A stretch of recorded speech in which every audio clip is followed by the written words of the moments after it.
Joining me now is Dan Favale of Bleacher Report and the host of the Hardwood Knocks podcast. Dan, thank you so much for hopping on this year and helping me cover the New York Knicks. Oh, no problem. Thank you for having me as always. It's going to be a fun year, and for the Knicks, there's some expectations this year. What do you think's the most interesting thing about the Knicks right now as a team? I think it's the continuity when you look at the lack of turnover on a year-to-year basis right now. We saw a little bit more of that going into last year, but they added Jalen Brunson, who's just such a huge piece that even if you're keeping a lot of the core the same and then you make some adjustments at the deadline, you do add Donte DiVincenzo. But this has been a team that even after some really successful seasons or seasons in which they exceeded expectations, they've opted for flashier chases. And sometimes it makes sense. But relative to what the trade market was this year, looking at the stars who became available, they looked at it, I think correctly so, and said, like, we're just better running back this team. And they're still clearly waiting for that next big fish. But I really do think that the emergence of Jalen Brunson, not as a good player, because he was always a good player, but as a caps lock star, really enables them to be more selective in how they're going about acquiring that next star. Yeah, and it's going to be interesting. I'm very curious as to the actual ceiling of what their stars, like in Jalen Brunson and Julius Randle, are going to provide. But kind of on the point of Donte DiVincenzo, a lot of Villanova products on this roster suddenly. It's pretty funny to see Jalen Brunson, Josh Hart, Donte DiVincenzo. I know I'm missing somebody within that They group, got but Archie Diacono on an that's exhibit right. 10. There you go. That's the one. That's the one I was thinking of. I mean, are we just waiting for Omari Spellman and Eric Pascal, or what's going on? Is this just the feeder NBA team? This is Yeah, more I of a mean, joke look, than anything. well, no, I mean, hey, look, OKC, I think might wind up waiving Jeremiah Robinson Earl. Maybe they just go Mm. scoop him up. But I think the next Villanova product that might be on their sites is Mikal Bridges, though. So that's a little bit Ooh, bigger. So slightly better than like an Amari Spellman type. yeah, I think that's completely fair. Mikal Bridges would be a fascinating addition to this team. Um, is this the best bench in the NBA right now? I know we focus a lot on Jalen Brunson and Julius Randle and RJ Barrett, rightly or wrongly, but I look at this bench and I look at what they did last year, and I see the most stacked and versatile unit in the entire NBA. Yeah, it's so tough to say right now because I'd like to see what the Donte DiVincenzo fit actually looks like. But when you see so many teams like kind of consolidating assets to make sure that they have the best top 6 or 7 guys possible, it makes it easier to stand out with your bench units. But the Knicks are they're super deep. And like you said, they're pretty versatile and they play not so much at the center position, but everywhere else.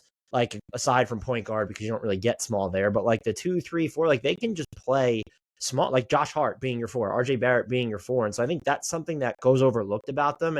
And some of those bench units, I know that they're very reliant on Jalen Brunson, Julius Randle, even operating out of some ISOs or attacking. But like some of those bench units, even without Obi Toppin there now, who didn't really play that much to begin with, like they can get up and down the floor and play pretty fast. And I think that's what, if you're a Knicks fan, if you're someone who's just following the Knicks, looking at having Donte DiVincenzo and Josh Hart potentially in some of those same lineups with, Quentin Grimes might start, but he'll probably play a bunch with the bench. Emmanuel quickly being there. Those are some pretty frenetic bench heavy units that they can build. And Hartenstein's a guy that I like, that he can play fast too. He's one of the few centers, I think, in the NBA that is capable enough to anchor a little bit, but also capable of getting up and down the floor. So should be a fascinating bench for them. But I am curious about the starting unit. There is, I think, at least a ceiling limit to what this group might be able to provide this year, unless you're expecting a Quentin Grimes jump, an RJ Barrett jump, maybe Julius Randle even breaks out just a little bit more. What are you expecting from the top guys? Well, I mean, a Julius Randle breakout at this point is probably just having 2 consecutive really good seasons because he's kind of just been on this every other year track. And it's a cliche to say it, but it's also just super accurate. I honestly don't know what to expect when you're in terms of jumps. It would not shock me if Jalen Brunson is even better because I do think the spacing in the half court with the addition of DiVincenzo has slightly improved. And if Quickly and Grimes are playing or shooting better for the course of the season, there will be things to open up. But when you do look at this roster and how they're built and how many guys like to operate inside the arc on the ball, it might put a cap on how some of these younger players can develop. Looking at an RJ Barrett, looking at a Quentin Grimes specifically, like he's not going to get on ball opportunities. So he's just going to have to thrive sort of in his role. Are we going to see even a little bit of pullback from Emmanuel quickly because you have Donte DiVincenzo and Josh Hart in the fold now? So if I had to pick a player that I think is most primed for a breakout, it would probably be Quentin Grimes, just because I think it's that someone who doesn't need to be or prefer to be necessarily on the ball. And what he can give you defensively is just sort of that 3-and-D type. And maybe we see him attack some more closeouts or just a little bit more on ball decision making. I'm most concerned about RJ Barrett, not in the sense that I think he's terrible, but over the past 2 years, like I've kind of really flip-flop back and forth on him. And I think he's in this weird space very quickly to say he needs the roster to be more optimized to his skill set, which is to have more shooters around him and give him the ball. But he is not yet good enough for a team, including the Knicks, to say, well, we're going to go do that. I think we might find quickly this year is that, speaking of quickly, is that there are just going to be so many different combinations that the Knicks have at their disposal with Josh Hart, Donte DiVincenzo, even Emmanuel Quickly in small lineups, where they're going to have plenty of options of spacing the floor, providing better defense, attacking off the dribble, things like that, than what RJ Barrett is going to provide. I think there are just too many games where he's 4 of 15, 4 of 17, and that could definitely look like a very interesting playoff decision because I think that this team's clearly a playoff team. They may not be in the top tier of the East, but they have as good of a case, I think, as anybody of being kind of in that second tier Eastern Conference playoff team. So I'm curious, can Jalen Brunson and Julius Randle really captain them to more than that, or is that really their ceiling that we're talking about this year? I think their ceiling is probably like fourth. When you look at the East, barring injury, there's a very clear-cut top three to me in Cleveland, Milwaukee, and Boston. I And agree. then because of the uncertainty in Philly, because of the, I would say, god-awful offseason Miami had, like those two teams are mega question marks. What are the Raptors? The Hawks could be good. We don't know how good. So like any team, like you could say the Hawks are fourth. You could say the Knicks are fourth. And so I think that's their ceiling. And I don't think it's an indictment on Jalen Brunson, and maybe not even an indictment on Julius Randle. I just think you're going to, at some point, need to move Randle or Barrett for a player on the wing who's a little bit bigger, spaces the floor better, can play off the ball, maybe give you some creation on it. There's been a lot of talk about OG Anunoby. I'd mentioned Mikal Bridges as a joke, but part of the appeal of Jalen Brunson is... It's funny that you mentioned him because that actually makes quite a bit of sense based off of what you're saying. Yeah, and I think what's interesting, people be like, well, Mikal Bridges isn't like a caps lock superstar. And one, we don't know that for sure. We saw he made that turn in Phoenix, then he gets traded to Brooklyn and he looks fantastic. But having Jalen Brunson allows you to say, well, maybe we go after, like it doesn't need to be the guy who's guaranteed to contend for all NBA year in and year out. It's a guy who can fit in as our second best player or our co-alpha with Jalen Brunson. I don't think that's Julius Randle. I think that he made some improvements in terms of playing within a larger context at points last year. I know he was banged up in the playoffs, but this is the second postseason run we've seen him fall short. And while RJ Barrett had some really bright moments during the playoffs, it kind of reinforced the notion that, oh, well, he needs to be on the ball for him to be at his best. And so when you look at the Randle Brunson pairing specifically, if you want to maximize that, you probably need to get rid of RJ Barrett and just get more shooters in there. Maybe change up who you're playing at the center spot too. And Tibbs likes rim protectors. He doesn't like guys who could space the floor at the 5. And so that's why I think maybe they haven't peaked, but like there's a clear-cut ceiling where would it shock me? Would I predict the Knicks to be in the Eastern Conference Finals?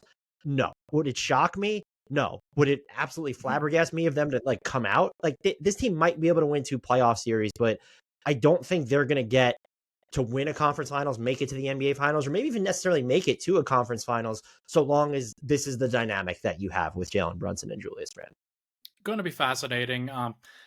I have this team winning fewer games than they did last year, but I don't know if that's any fault of their own. And I think that if hypothetically a team like Philly trades James Harden into the West, then you might flip-flop those teams and where I have them in the standings right now. I have New York at 44 wins and 6th in the East, but they're clearly in that tier where they could go up as high as 4th, as you mentioned. And there's a ceiling of this team, I think, of about 49 to 50 wins. I just think that there are going to be enough questions during the regular season. And we've seen this with Tibbs teams before, where they have these good years, they have these strong years, these momentum-filled years, and then the year after, it feels like there's a little bit of a regression to the mean. So I'm curious where you have them, where you predict their win total, and what you see them doing this season. It's funny that you say 44 because I think they're like so many other teams in the league, their over-unders at 44.5. That's like the number that sports books are spitting out. That's probably right. I'd probably go like in the 45 to 47 range again, where I'd hit the over on 44.5. I would be a little bit like skeptical of it just because one, progress isn't linear. They could theoretically be a more dangerous team and not win as many games because there's so much parity in that after the top three to me. There's just so much parity in the Eastern Conference. But you mentioned Tibbs teams maybe having some pullback following good years. And there's also, again, I made the joke before, but like, is Julius Randle going to cobble together a second all NBA type campaign in a row, or even something similar to that? We've yet to see it. And so just given the level of competition in the East, I think the Knicks are still, to me, clearly like one of the six best teams. Like I would pencil them in absolutely for an actual playoff spot rather than getting into the play-in. But I think it's fair to be skeptical. They didn't have Jalen Brunson last time they made it to the playoffs. I understand that. But like, look what happened after that. And so I think if you want them to be better, to win, you mentioned 49, 50 games. If you told me that's what they won, I look at it and say, well, they either made a trade or like someone like RJ Barrett or Emmanuel Quickly, maybe Quentin Grimes made a caps lock leap. And that's what I think is like sort of, they either need to get that player or someone from within needs to make that caps lock leap for them to enter that territory. We will see what happens with this Knicks team this year. I'm very curious to see whether they can make a deep playoff run. I know the talk has been there. I know that they've been talking about trading for a star too. We will see whether they actually can make that happen, but should be really fun. Dan, thank you so much for hopping in and talking Knicks with me briefly here. Obviously, doing work at Bleacher Report, hosting the Hardwood Knocks podcast, a very strong NBA podcast. Thank you so much for your work this year, and good luck. Thanks so much for having me, Ryan. I'll talk to you soon.